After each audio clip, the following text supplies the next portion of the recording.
Lockdown में सरकार की तरफ से बहुत बड़ा फैसला, तो आंखें खोल कर देखिए और कान बंद करके सुनिए। अब से कद्दूपुर में इलेक्शन भी होगा ऑनलाइन। तो विस्तार से जानने के लिए देखते रहिए पगला न्यूज। मैं हूं पगला और आज हमारे साथ 3 कुत्ते बैठे हुए हैं और अब एक एक करके तीनों कुत्ते भौंकेंगे। अरे नहीं, जनता से मैंने कहा था कि ये तीनों कुत्ते एक एक करके भौंकेंगे, लेकिन आप लोग में तो इतनी भी समझ नहीं है। तीनों एक साथ भौंक रहे हैं, जिससे जनता को बहुत बड़ा कंफ्यूजन हो रहा है। वो समझ नहीं पा रहे यहाँ पे कुत्ता कौन है और कुतिया कौन है। अरे तुम हम लोग का अपमान कर रहे हो न्यूज चैनल में बुला के।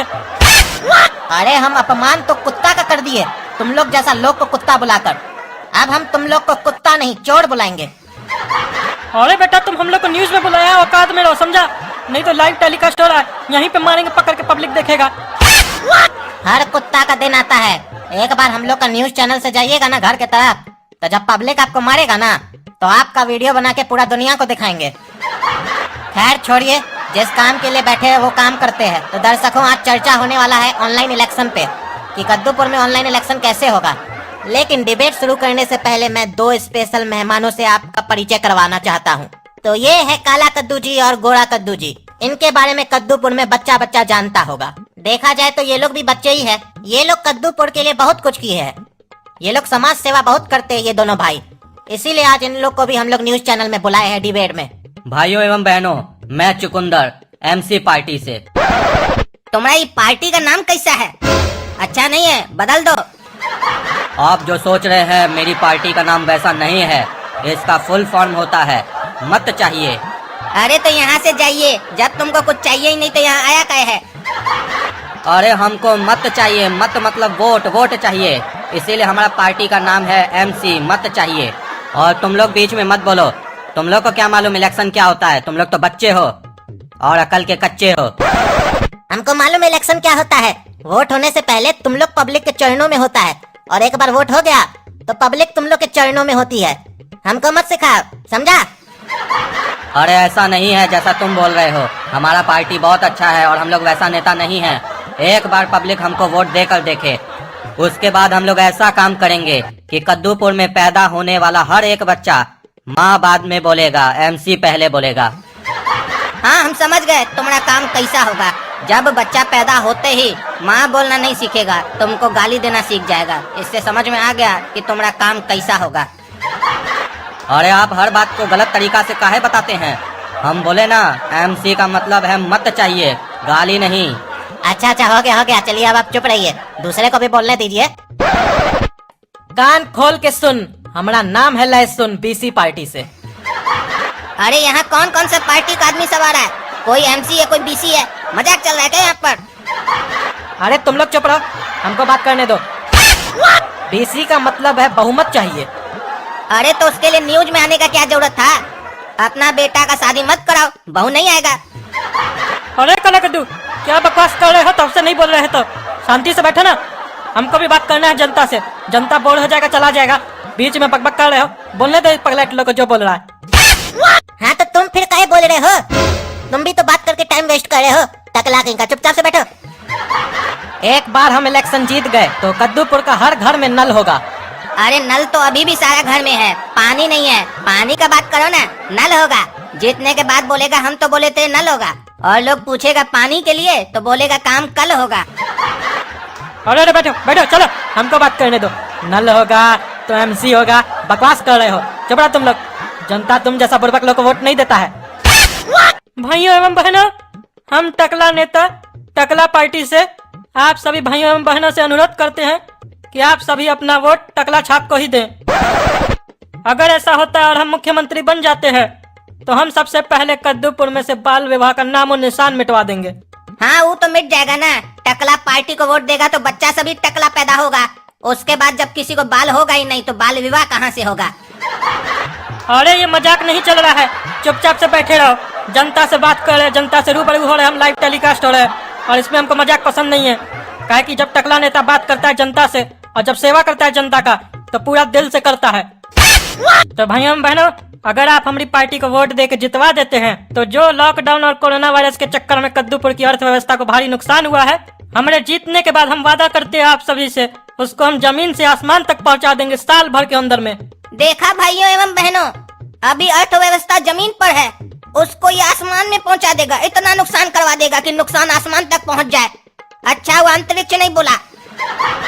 अरे हम नुकसान नहीं फायदा के बारे में बोल रहे हैं, बोले ना आप चुप रहिए। पब्लिक अगर तुम्हारा पार्टी को वोट दिया ना, गंजा पार्टी को, तो तुम जीतने के बाद पब्लिक का कैसे गंजन करोगे सब हम जानते हैं। ये जो तुम लोग भोला भोला चेहरा लेके नहीं आते हो भाषण देने, सब समझते हैं हम। तुम भी चुप रहो, बीच में मत बोलो। तो भाइयों बहनों, अगर आपको हमारे ऊपर विश्वास है तो हम ही को वोट दीजिए। जो इस लॉकडाउन में नुकसान हुआ है सबका भरपाई होगा। कैसे? अरे क्या कैसे? तुम बोले ना अर्थव्यवस्था को आसमान में पहुंचाओगे, बताओ कैसे पहुंचाओगे? तुम बोल रहे हो तो कुछ सोच के ही बोल रहे होगे ना। अरे ये तो पब्लिक के सामने में फंसा रहा है हमको। ये मालूम था, ये बैठा था काला कद्दू, हमको शक था ये बकबक करेगा बीच में। अब क्या बोले हम इसको? ए टकला नेता, सोच क्या रहे हो मन में? यही ना कि फंसा दिया काला कद्दू। अरे नहीं नहीं, फंसाएगा क्या? बढ़िया क्वेश्चन किया है, लेकिन क्वेश्चन बढ़िया है, लेकिन इसका जवाब नहीं दिया जा सकता है यहाँ पे, क्योंकि ये कोई छोटा मोटा मुद्दा थोड़ी ना है कि ऐसे टीवी में बता दिया जाए। एक बार हम जीत जाए, हमारा पार्टी जीत जाए, उसके बाद देखना और जनता देखे कि हम कैसे कद्दूपुर का तरक्की करते हैं। वाह रे वाह, क्या कद्दूपुर का नेता लोग का भाषण है और क्या पब्लिक है। जब नेता भाषण देता है तो कुछ पब्लिक गाली देता है, कुछ पब्लिक ताली बजाता है, लेकिन कोई सामने आकर ये नहीं पूछता है कि ये जो तुम भाषण दे रहे हो, ये जो तुम वादा कर रहे हो, क्या इसके पीछे का तथ्य है? कैसे करोगे ये सब? कैसे कैसे कैसे? कोई नहीं पूछता है। और जिस दिन पब्लिक पूछने लग गई कैसे, नहीं बनेंगे नेता ऐसे वैसे और ना होंगे भाषण जैसे तैसे। अरे ये क्या बोल रहे हो तुम? छोड़ो ये सब बात, बताओ ऑनलाइन इलेक्शन कैसे करवाओगे? क्या प्रोसेस है ऑनलाइन इलेक्शन का? अरे बहुत आसान है, एक वेबसाइट बना देंगे ऑनलाइन इलेक्शन के नाम से। पब्लिक आएगा, अपना वोटर आई कार्ड का स्कैन कॉपी डालेगा और जो भी पार्टी को वोट देना होगा उसका ऑप्शन सेलेक्ट करके ओके कर देगा, हो गया। वाह अरे बेटा, पब्लिक को बेवकूफ समझ के रखा है। ऐसे तो कोई भी आकर किसी का भी आई कार्ड अपलोड करके वोट दे देगा और हैकिंग वगैरह करवा के तुम लोग अपने नाम से वोटिंग करवा लोगे। जिसकी सरकार होगी वो अपने नाम से करवा लेगी। इसी तरीके का बहुत गोलमाल कर लोगे ऑनलाइन और पब्लिक को पता भी नहीं चलेगा, सारा बोगस वोट जाएगा। हम बताते हैं इलेक्शन कैसे होना चाहिए, चाहे वो ऑफलाइन हो या ऑनलाइन हो। तो कान खोल कर सुनिए कि इलेक्शन कैसे होना चाहिए। इलेक्शन ऑफलाइन हो या ऑनलाइन, उसकी प्रणाली जो भी हो, उसकी प्रणाली में जो भी परिवर्तन करना हो वो आप कर सकते हैं अपने ज्ञान के अनुसार। लेकिन इलेक्शन में जीतने के बाद जितने भी उम्मीदवार होंगे उन्हें अपने क्षेत्र के न्यूज चैनल में आना होगा और उस क्षेत्र का कोई भी व्यक्ति कॉल करके उन उम्मीदवारों से प्रश्न पूछ सकता है और इस बात की जानकारी किसी को भी नहीं होगी कि ये प्रश्न किस व्यक्ति ने पूछा है। और वो व्यक्ति सामाजिक ज्ञान के बारे में पूछ सकता है, क्षेत्रीय ज्ञान के बारे में पूछ सकता है और जो उम्मीदवारों ने वादे किए थे वो वादे वो कैसे पूरे करेंगे उसके बारे में उनसे कुछ जानेगा, ताकि ये तो पता चले कि जो उम्मीदवार खड़े हुए हैं इलेक्शन में उन्हें कुछ ज्ञान भी है कि नहीं, पढ़े लिखे भी हैं कि नहीं। जब कद्दूपुर में नौकरी एक चपरासी को भी उसके ज्ञान के अनुसार मिलती है तो एक अज्ञानी व्यक्ति कद्दूपुर को कैसे चला सकता है? जब एक छोटा बच्चा भी नर्सरी से एलकेजी में जाता है तो परीक्षा देकर जाता है, तो ये लोग बिना परीक्षा देकर कैसे बन सकते हैं नेता? अरे कद्दूपुर के नेता के लिए पढ़े लिखे होने का कोई दूर दूर तक सवाल नहीं उठता है। ईमानदारी भी कोई चीज होता है कि नहीं? सामाजिक कल्याण भी कोई चीज होता है कि नहीं? अरे भाई साहब, ईमानदारी किसी के चेहरे पर नहीं लिखी होती है कि ये ईमानदार है कि बेईमान है। और ईमानदार होने से तुम देश चला सकते हो, ये कैसे सोच लिया तुमने? अगर वैसा होता तो एक व्यक्ति जब नौकरी मांगने जाता किसी कंपनी में तो वहाँ बोल देता कि हम ईमानदार हैं, हमको जॉब दे दीजिए, भले उसे बुद्धि हो या नहीं हो। तो क्या कंपनी वाला उसे जॉब देता? तो सोचो, जब एक मामूली कंपनी उसे जॉब नहीं देती उसकी ईमानदारी पर, तो तुमको कैसे हम लोग देश चलाने दे दें तुम्हारी ईमानदारी पर, जिसके बारे में हमको कुछ पता नहीं है और हमको यकीन है कि तुम ईमानदार नहीं हो। जब तुमको देश के बारे में कुछ नहीं पता है, कोई बुद्धि नहीं है, कोई ज्ञान नहीं है, तो तुम देश क्या खाक चलाओगे? अपना स्कूटर चला लो, वही बहुत है। और तुम बोलता है तुमको ईमानदारी पर देश चलाने दे दें, जिस ईमानदारी के बारे में हम कुछ नहीं जानते हैं। ज्ञान की तो जांच भी हो सकती है, ईमानदारी की जांच कैसे हो सकती है कि तुम ईमानदार है कि बेईमान है?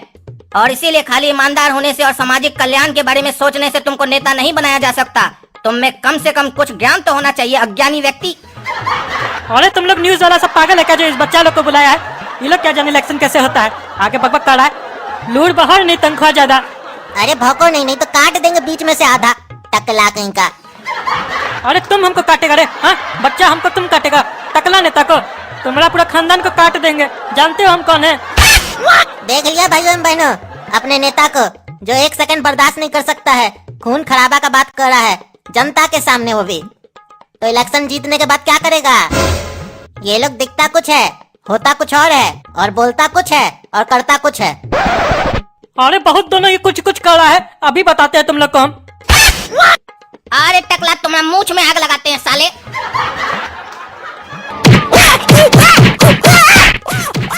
हाँ तो कद्दूपुर के वासियों, आप सभी से हमारा निवेदन है कि आने वाले अगले चुनाव में आप कद्दूपुर के लिए सही और सच्चे और ईमानदार नेता को ही चुनिएगा, जो हमारे लिए और कद्दूपुर के लिए भला कर सके। लेकिन इन जैसे कार्टूनों को कभी अपना नेता न चुने, क्योंकि इससे नेता शब्द का भी अपमान होता है।